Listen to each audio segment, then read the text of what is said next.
It's Friday, March 23rd, and the HAN FCX Tour is making stops in Norwalk and Westport today, but we're taking a break from interviewing spring athletes to bring you the latest local news. A member of the Trumbull High School class of 2011 has been arrested after police say he posted a bomb threat against the school on his Facebook page. Now, police were notified about the threat by two different tips on Wednesday evening. 23-year-old Rashad Mamea stated that he was going to bomb the school, but did not include any details in the posting.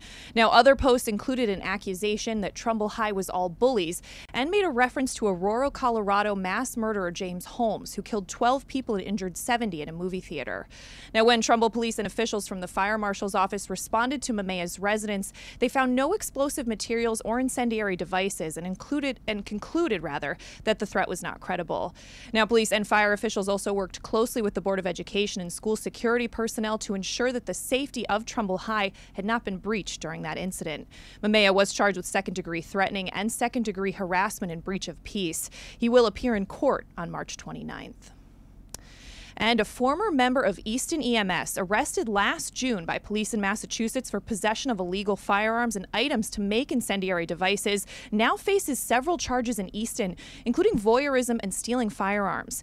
Now, the Easton Police Department reported that 21-year-old Christopher Barlow was arrested on Wednesday, March 21st, for a variety of charges connected to his time as a volunteer with Easton EMS.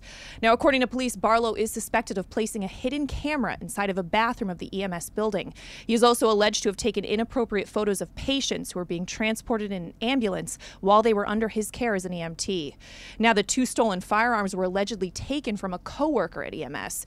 He's also suspected of forging official documents to present himself as an Easton police officer. And lastly, it's alleged that Barlow provided a false statement on an application for a long rifle.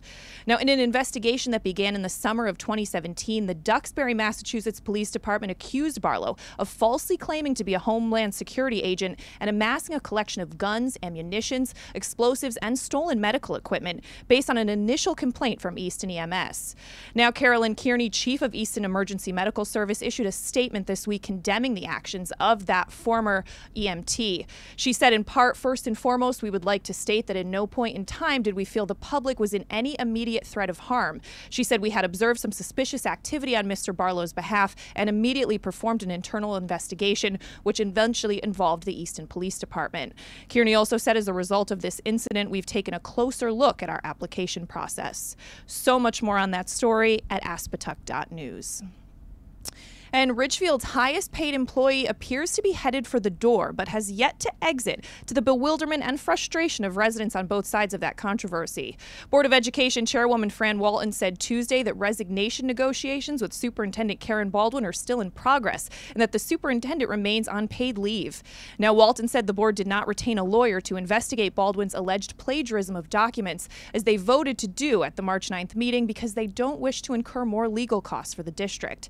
Now, she did not say whether the potential investigation would have slowed down Baldwin's resignation agreement. Now, HAN's Ridgefield Press received a new document last week that showed Baldwin had copied from an April 2016 study conducted by Hanover Research for the Greenwich Public Schools in a letter sent to Ridgefield parents on March 27th. The letter discussed the outcomes of moving to later school start times. Baldwin's letter opens with a sentence that appears to have been lifted from the study's introduction and includes 4 bullet points adapted from that study without any attribution to the original source. Now, that document is the 5th example of misattribution that the press has reviewed since late February. And finally, Stamford police are looking for help finding a suspect who tried to steal a golf cart from Sterling Farms Golf Course. Take a look. Now, at approximately 10:25 p.m. on March 16th, a white male operating a Ford F-150 extended cab pickup truck attempted to steal a golf cart from that golf course. Now, at one point, he tries to hook up the cart to the back of his truck, but it breaks loose. Now, police are asking if you have any information or recognize that suspect to contact the Stamford Police at 203-977-4407. But that does it for this coffee break news brief. Follow all the tour action on HAN.network and on our HAN Network Twitter and Snapchat. We'll see you next time.